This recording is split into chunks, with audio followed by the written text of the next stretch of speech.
যে সৌদি আরব একসময় সঙ্গীতকেও নিষিদ্ধ বলতো, সেই দেশেই এখন ১৭,০০০ নারী শিক্ষক প্রশিক্ষণ নিচ্ছেন গান শেখানোর।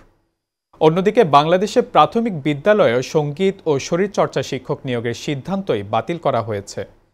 দুটি মুসলিম প্রধান দেশের এই বিপরীত সিদ্ধান্তই এখন ভাবাচ্ছে শিক্ষাবিদদের। তাদের প্রশ্ন এখন একটাই, আমাদের শিশুরা কবে পাবে সেই মুক্ত আকাশ, যেখানে শিক্ষা মানে হবে গান, খেলা আর কল্পনার বিস্তার। বিস্তারিত শাহরিয়ার শাফাতের প্রতিবেদনে। সৌদি আরব তাদের প্রাথমিক বিদ্যালয়ে সঙ্গীত শিক্ষার বিকাশে নারী শিক্ষকদের প্রশিক্ষণের ব্যবস্থা করছে। অন্যদিকে বাংলাদেশে প্রাথমিক বিদ্যালয়ে সঙ্গীত ও শরীরচর্চা শিক্ষক নিয়োগের প্রাথমিক সিদ্ধান্ত বাতিল করা হয়েছে, যেখানে সৌদি সরকার তাদের শিক্ষা ব্যবস্থায় শিল্প ও সংস্কৃতির বিকাশের অংশ হিসেবে বড়সড় পরিবর্তন আনছে। দেশটির শিক্ষা ও সংস্কৃতি মন্ত্রণালয়ের যৌথ উদ্যোগে বিদ্যালয় পর্যায়ে সঙ্গীত শিক্ষা চালু করতে আরও ১৭,০০০ নারী শিক্ষককে পেশাগত প্রশিক্ষণ দেওয়া হচ্ছে। এই বিশাল সংখ্যক শিক্ষককে গান, বাদ্যযন্ত্র ও স্থানীয় লোকসঙ্গীত শেখানোর প্রশিক্ষণ দেয়া হবে। এই উদ্যোগের মূল লক্ষ্য হল শিশুদের মনন ও সৃজনশীলতা বিকশিত করা।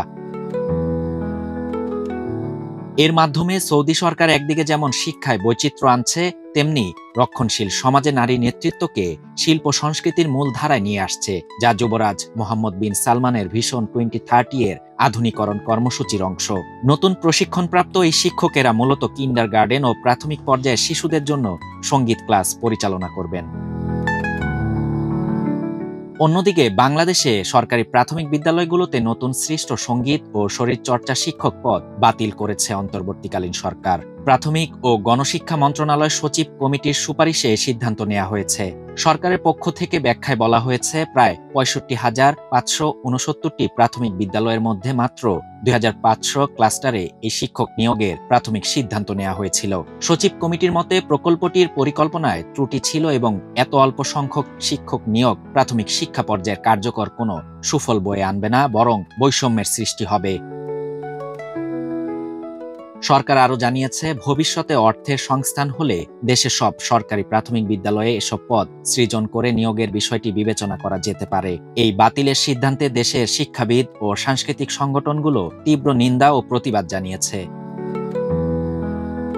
দুটি দেশের এই পদক্ষেপ শিক্ষা ও সংস্কৃতির ক্ষেত্রে সম্পূর্ণ বিপরীত চিত্র তুলে ধরে। সৌদি আরব যেখানে শিল্প ও সৃজনশীলতার বিকাশে ব্যাপকভাবে বিনিয়োগ করছে এবং নারীদের সুযোগ তৈরি করছে, সেখানে বাংলাদেশে প্রাথমিক স্তরে শিশুদের জন্য সঙ্গীত ও শারীরিক শিক্ষার মতো গুরুত্বপূর্ণ বিষয়ের শিক্ষক নিয়োগের সুযোগ বাদ দেয়া হলো, যা ভবিষ্যৎ প্রজন্মের মননশীল বিকাশের পথে বাধা সৃষ্টি করতে পারে বলে অনেকে মনে করছেন। শাহরিয়ার শাফাত, বাংলা নিউজ 24।